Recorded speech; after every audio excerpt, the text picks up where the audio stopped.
my topic is exploring the sustainability of the circular economy. I will, of course, say more about that, but first, just a little background. The photograph there is me on the far right in the Ukraine on a geography field trip back in 1985. So that gives quite enough away, I think, but I can say that I very much enjoyed that expedition. We drove in a small van all the way from England across Europe as far as Odessa and back by a slightly different route. So I am pleased that I have had the opportunity to visit the Ukraine, and certainly hope that maybe in the future there may be another such opportunity.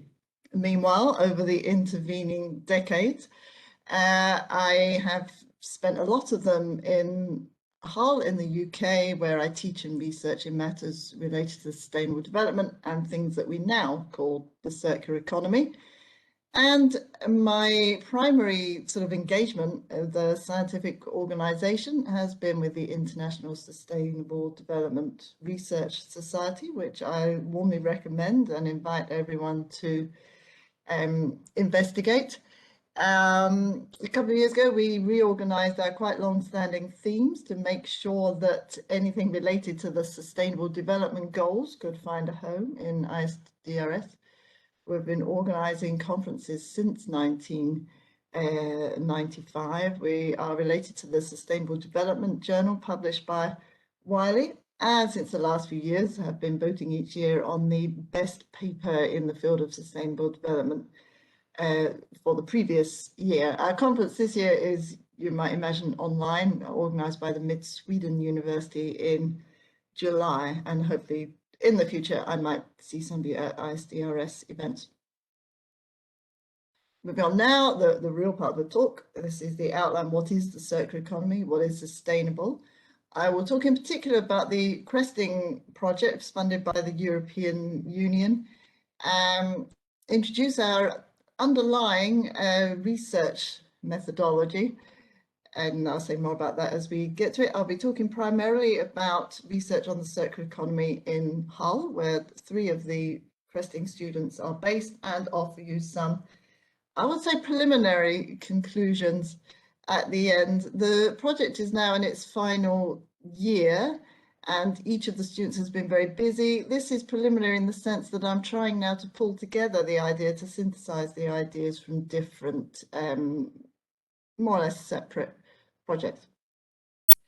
So what is the circular economy? At its most basic, it is a way of managing resources efficiently to take the maximum value from the materials and energy that we've extracted from the earth, to minimize the amount of waste produced. So this is a definition from the European Commission a few years ago. Their sort of first circular economy policy. They have moved on since then, perhaps slightly more towards this definition from the Ellen MacArthur Foundation. Ellen MacArthur, you may have heard of her a few years ago. She was, I think at the time, the youngest woman to sail single-handedly around the world. She had a lot of thinking time on her yacht, and drew some parallels between surviving on a yacht and the planet Earth, and thinking how we needed to be more efficient with our use of resources. Has attracted a lot of investment from some rather large corporations. So although this is a socially ambitious vision of the circular economy, it's also a somewhat corporate vision, I would say. So about designing waste out of the system, not just being tidy with waste once we've produced it, but trying to avoid it in the first place, trying to be more socially inclusive as well, which is an important aspect of certainly some definitions of the circular economy. So to try to illustrate that in a different way, being circular means we're not just taking resources, making something out of them, distributing to customers who use them and throw them away. So you see that sort of illustrated here in this supply disposal chain, but with little loops added to show different ways in which we might recapture materials before they go into the landfill.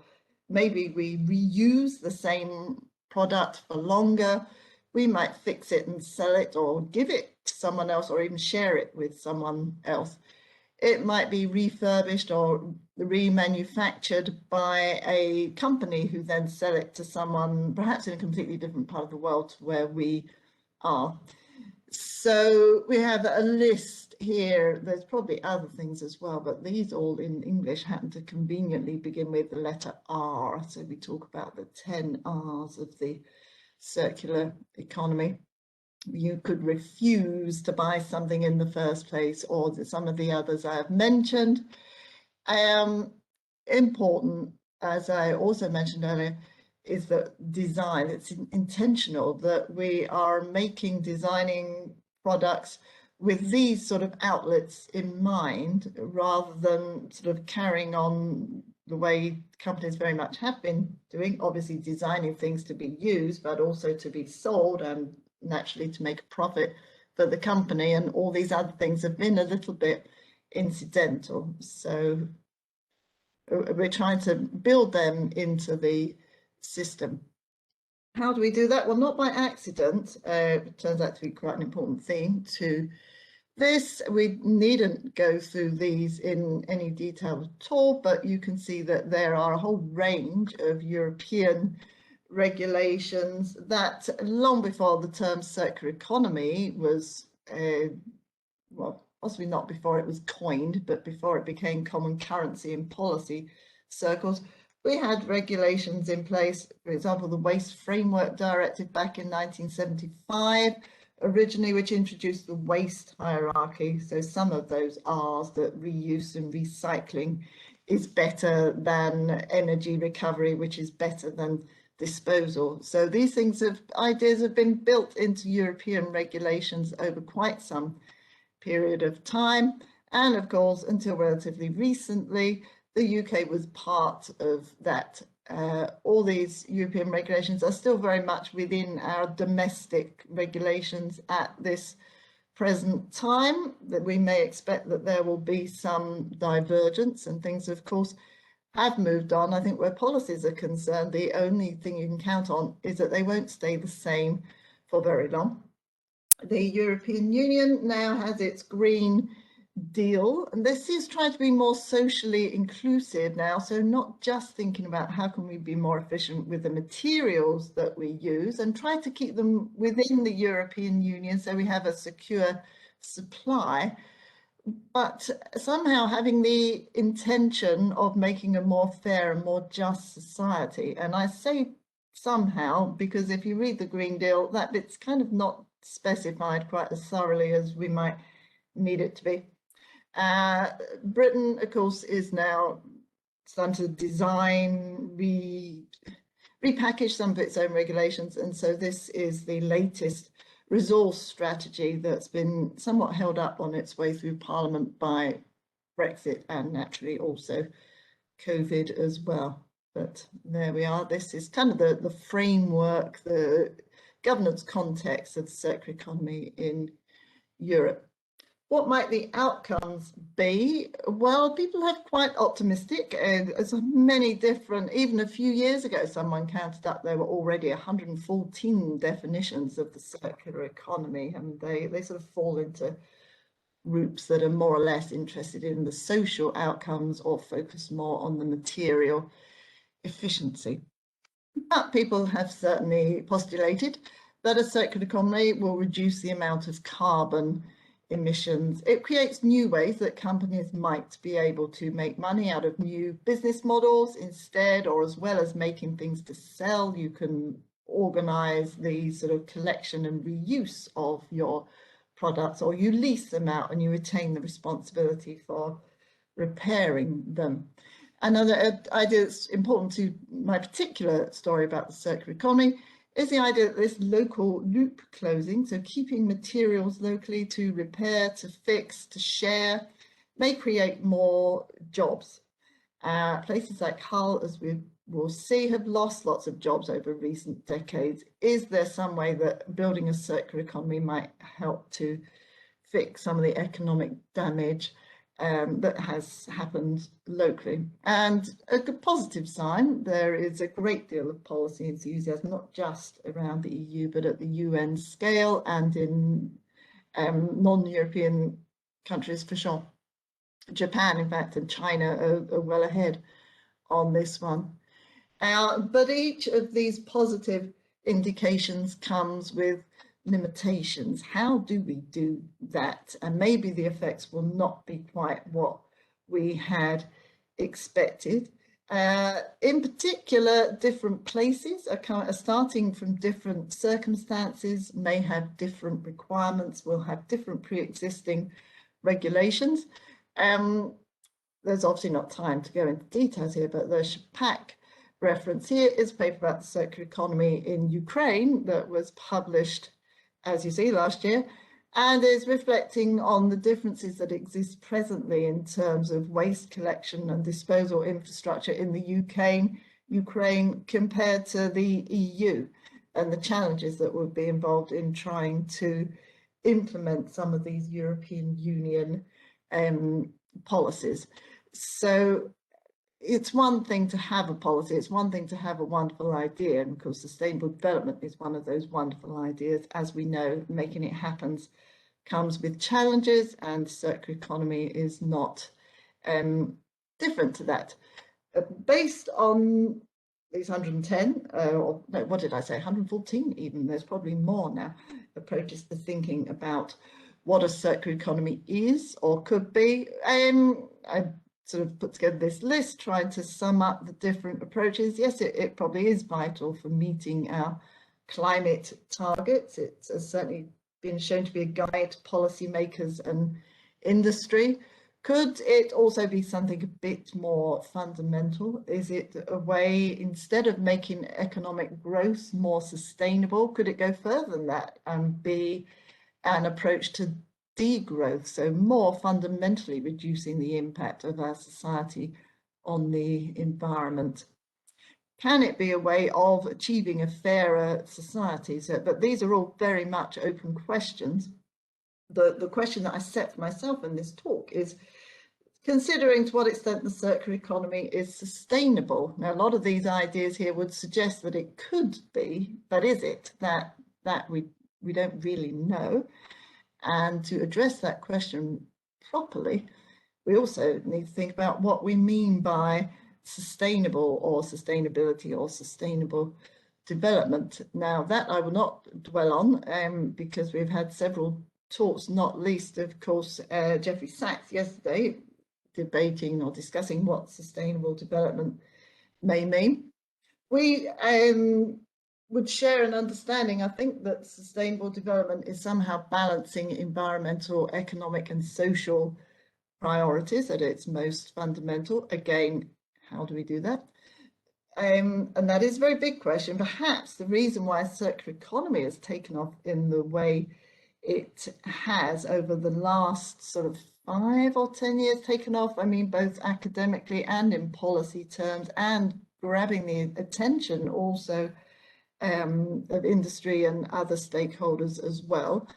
It does offer this sort of recipe, if you like, for sustainability. If we follow those 10 R's in some way, we've got some fairly specific things that we can try to do that might move us towards being more sustainable.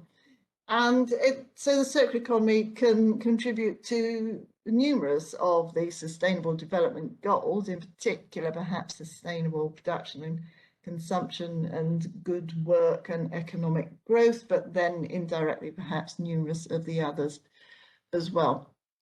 But we have to remember, as I've already suggested, that where we are is important, what these circumstances are, and also the scale that we're looking at. Are we trying to devise policy to work within Hull? Are we the United Nations trying to address things or build a framework, give suggestions for how things might work on a global scale? And of course, we might note that those scales aren't independent of each other. So how you decide what is sustainability will depend on who you are and where you are and how you look at it, and how the circular economy fits into that will likewise depend on who and where you are. And I did notice Jeffrey Sachs mentioning yesterday that he's discovered geography. I have to say, geographers discovered geography quite a long time ago, so it'd be interesting to see how he builds onto that, let's say. So one of the inspirations for the Cresting project, Circular Economy, Sustainability Implications and Guiding Progress, was precisely to investigate how sustainable does it look like the emerging circular economy is. Can we recommend any adjustments that might help to make sure it is more sustainable? So it's funded as a Marie Skłodowska-Curie Innovative Training Network. So we have 15 PhD students distributed across 8 universities in 6 countries, but with some additional supervisors adding to the number of universities and countries there, in particular Nigeria, China, Germany, and more recently we've been reaching out with some researchers in Vietnam as well. Here we all are at our first workshop in Hull, and yes, that is a shark looming over our shoulders outside the deep, quite significant in Hull terms, visitor attraction, and we'll say a little bit more about Hull and why that is significant shortly. You'll be pleased to know I'm not going through all these topics in this talk, but just to show you what the 5 work packages are. One that focuses on policy and discourses or language around circular economy, one focusing on the private sector, particularly from a design of products and business models point of view. The third work package is looking at how the public sector, so governmental bodies, can help to make themselves more circular in practices, as well as issuing rules for other people to follow to make themselves more circular. Work package 5 is about measuring, assessing the level of sustainability and or circularity, where those things are not necessarily the same. The one that I'm focusing on today is the work package 4, which is based in Hull and is addressing the socio-economic implications of the circular economy. So I want to say just a little bit about the research methodology that we're using. As you might imagine, across those different work packages and people from, well, different disciplinary backgrounds, so each ESR has got 2 supervisors from 2 different disciplinary backgrounds and 2 different countries. Nonetheless, there is a common thread here. I must admit, sometimes I do wonder if it's mostly me that's interested in the common thread, but I think that that's not, I'm exaggerating a bit there. So this common thread is we're following a research methodology of critical realism, which you may have come across, originally propounded by Roy Bhaskar, but more recently and potentially more accessibly explored by Andrew Sayer, and much more recently this diagram's borrowed by Amber Fletcher. So what is critical realism?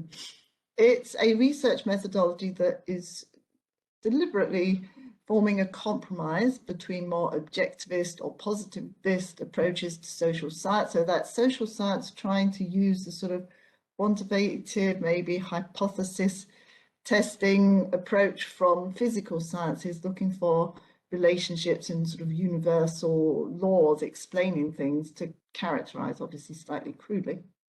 At the other end of the spectrum, those more interpretivist approaches to social science, which focus very much on these specific circumstances, the kind of examining how people are putting across their ideas, and indeed focusing on the ideas, perhaps very consciously aware that what we learn about the world has come through other people's views. It is difficult to access the world itself without going through what other people have said about it. But critical realists would say that we can approach that in an objective way, and realize that although we're learning about the world through what others might have said and written, nonetheless there is a real world out there that we can try to approach.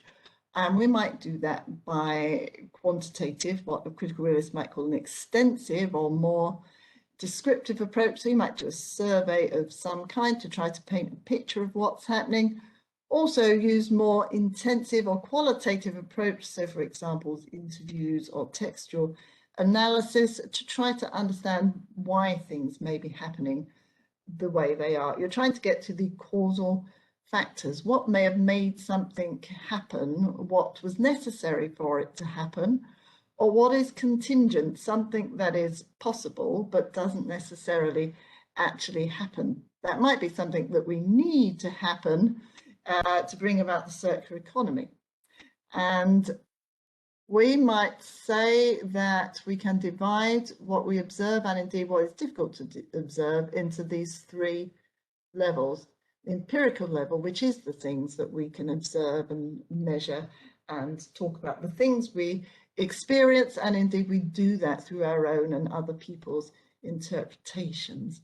Underneath that, there's the actual level, where events are happening that we might not be able to so easily observe, that are contributing to the empirical level, but are in some way, well, may just not be what we happen to be looking for in our research, but are nonetheless are very real. And indeed, under that, the real level, these causal mechanisms that we are looking at, the structures and objects and the relationships between them, that are bringing about the more observable social realities, as it were. So to some extent we're confined by what we can see, but by asking questions and seeking to understand, we are trying to sort of dig away at the bits of the iceberg that are not so readily visible.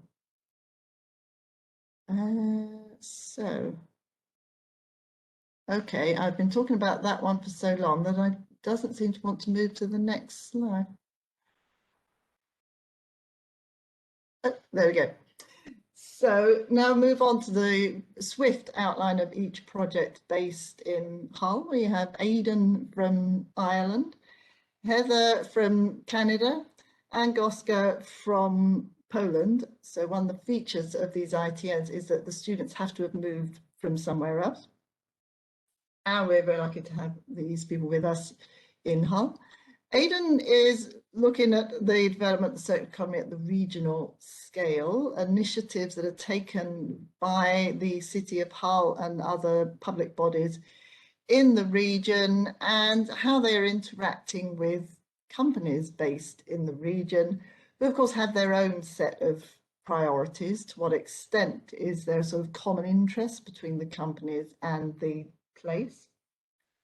Heather is trying to examine the prospect of the circular economy bringing new areas of employment, and in particular has been focused on the repair economy, looking to what extent does this exist in Hull, what people in Hull think about the prospect of repaired goods, let's say, because obviously if people aren't prepared to use things that have been repaired, that's not going to go very far as an economic sector. And Goska is looking at community organisations or social enterprises. How do they contribute to the circular economy? So these are charitable, non-profit making bodies who are carrying out all sorts of activities, as we'll see, that might almost coincidentally be related to the circular economy. They're existing to help people rather than to be environmental. So what have we found from these three aspects? Oh, actually, I'm jumping ahead. I do need to tell you, as I've been promising, a little bit more about Hull. Sorry, I need to move the view that I have there.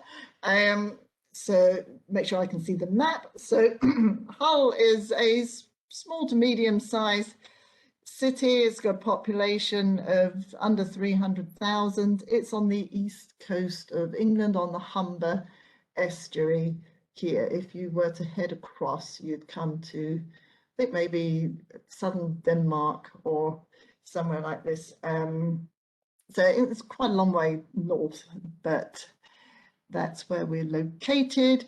It is or has been certainly a manufacturing town. So for a population of, say, just under 300,000, there's 50,000 odd jobs in the manufacturing, heavy engineering sector. Food processing is quite prominent. That originated, I suspect, with the deep sea fishing. And if we go back further, Hull's economy was based on whaling. So there's very much a maritime influence. Deep sea fishing disappeared in the 1970s. I don't know whether you will have heard of the Cod Wars, which was a dispute between the UK and Iceland. Hull fishing trawlers used to head off to Iceland in the mid-Atlantic and catch fish to bring back for processing in Hull. Iceland, not unreasonably, decided they'd rather fish those waters themselves. Makes perfect geographic sense, but had quite a devastating impact on the economy of Hull. So it's been described as a structurally disadvantaged city. It is quite a remote location. It's not really on the way to anywhere, and by all various sets of statistics and combinations of statistics, it's one of the most deprived cities in the UK. Certainly contains some of the most deprived sort of smaller units within, neighborhoods, sorry, is the word I'm looking for there. So it is, in fact, just the type of place where you might say introducing the new opportunities that might come with a circular economy would certainly be welcomed within the city of Hull. And sorry, I seem to be trapped in some, I have to hit the button several times. So starting with Goska's project, she's working closely with a charity based in Hull, EMS.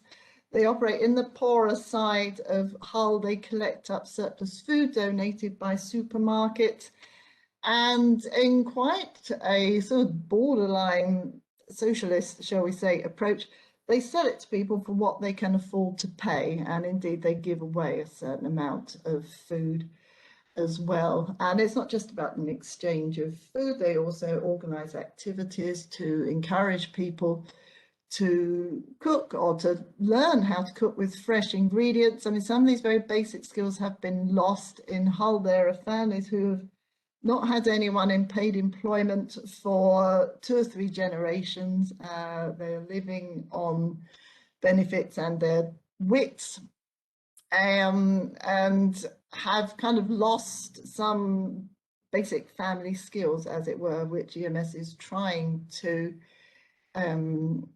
help supply. You have to be careful how you say this. So it's based in a food desert. So this is an area where it is more than average distance to walk to a shop that's selling good quality fresh food. And of course, you have to be careful not to say that it's a food dessert, which is, your custard and cakes and so forth.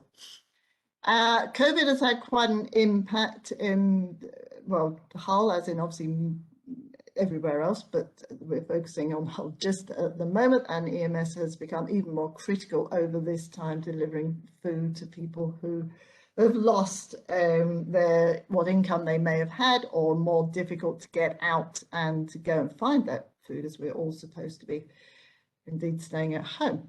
So that's one aspect. Moving on to Aidan's more business-focused approach to the circular economy. So he has been looking through the documents the city has produced to say what it intends to do, and indeed what companies say as well. So just to give a quick taste here.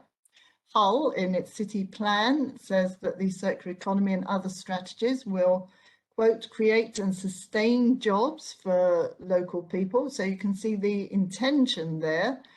There's a great deal less said about how exactly this might happen. As the second quote shows, there is a focus more on the industry approach, so renewable energy and production circularity, there's a term. They're trying to engage with companies to work out how this regional circular economy might be built, whereas the companies tend to focus more on what they can do with their own supply chain rather than with what happens to be in the place where they are based, but nonetheless the companies are interested in being more environmental and have spontaneously formed this Humber Waste Alliance. Note it is focused on waste. It's what do we do with this material that we no longer want. They're not quite thinking in the circular term. How do we redefine our projects or products to avoid that waste in the first place? So a little progress to be made there. Then the third project looking at repair, Heather conducted a survey to which 740 people kindly replied with their views. And just to give a very sort of swift overview here of some of the barriers to actually using repaired goods, which is the cost, or at least the perceived cost of having something repaired. I mean, very often it is actually more expensive to repair an item than it is to simply buy a new one. It may be actually impossible to obtain the spare parts that you need, but there are rules coming through the EU that the UK is also adopting to insist that companies making products do make spare parts available so that repair at least becomes a possibility. But there are signs from this survey that people see repair as something they would do themselves rather than necessarily take along to an agency or someone else to fix it for you. So it's not emerging in this sense as part of the financial economy. It's not going to be a great career option, we might say, at the moment, even if people do in fact adopt the idea of keeping things that are broken and giving them what you might say a new lease of life. So that's a hopefully swift view of each project. And now we get to the point where I'm trying to experiment with, I swiftly say, how we might pull these ideas together and thinking of it in critical realist terms. So we can look at Hull at the empirical level and say, yes, we have found signs of circular activity. There is something resembling a circular economy, or probably lots of little circular economies going on within Hull. Partly attached to the repair sector, which there, I didn't say too much about that, but there are some very small organisations within Hull where you can take things to be repaired or helped to repair it yourself. I said a bit more about the food redistribution, which we could see as being part of a sharing economy, taking food no longer wanted or not wanted by some, the retailer who's perhaps produced it and is giving it to someone else. And we saw that there are various initiatives relating to industry, but on a rather modest scale. So something is there. There is an actual, real, observable, empirical elements of circular economy in Hull. But trying to look a bit more deeper, going below the water of the iceberg, we can start to observe that these activities are not there because someone has said, oh, we need a circular economy in Hull. They're responding to local circumstances. There is a local market, people who are interested in having their goods repaired on, I might say, a tiny scale. Certainly there are needs in Hull, and that's where this sort of sharing of food has come from.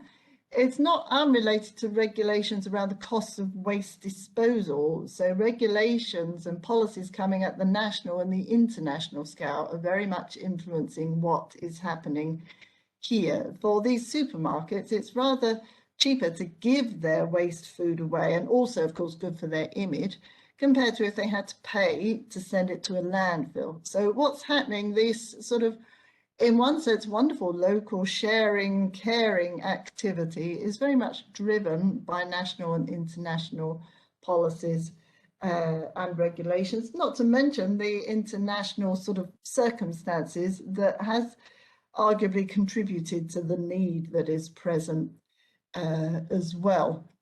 So we're sort of edging now below the actual, perhaps down to the real level.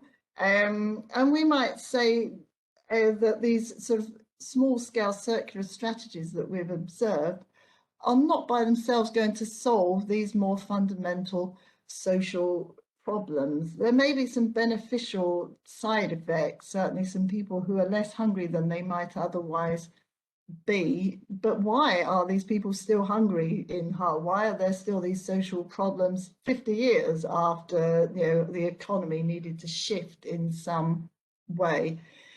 We might question, we might hope perhaps that there is the power there, that the government could set about doing things in a different way. But we're not going to fix these problems by accident, by thinking about the circular economy. We're going to have to focus more directly on the problems and indeed accept that those are problems that we want to address. So, trying to conclude, is the circular economy sustainable? Probably too soon to know. That's a bit of a cop-out. I would say it's not going to be sustainable by accident. If we're working to sets of regulations addressing primarily economic and environmental outcomes, the social element of sustainability might very easily be forgotten. So socially favourable outcomes, I would say, are possible, but they are contingent. They could happen, but they won't necessarily happen. They depend on decisions that are made certainly outside Hull at this sort of real, more structural level of the economy. So with that, I will say thank you very much for your attention, and just publicise there, if I may swiftly, a couple of events that I hope you may be interested in later in the year. Thank you very much indeed. Thank you.